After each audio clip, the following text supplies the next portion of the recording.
Ayan, at dahil Biyernes Santo ngayon guys, ang ulam natin ay ginisang munggo with chicken wings.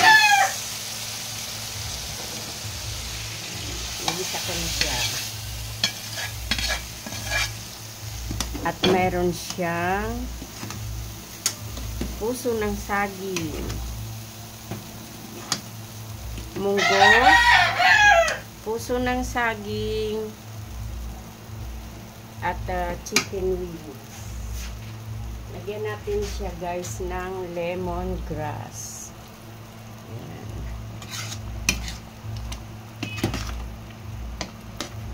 Pinakulo ko na yung munggo kanina. Tapos nung malambot na siya, hinulog ko na rin yung puso ng saging at iginisa yung mga sangkap.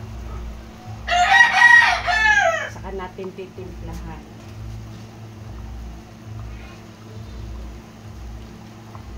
Lagyan natin siya ng salt.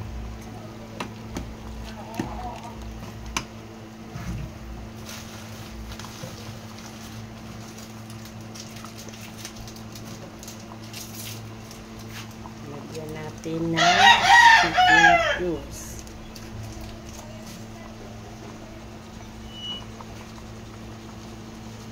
Isa lang, pampalasa.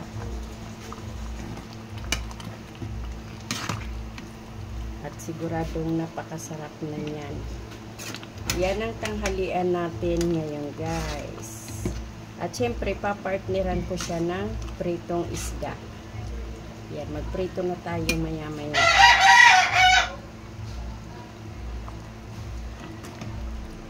Habang nagluluto, naglalaba, kung ano-ano pa.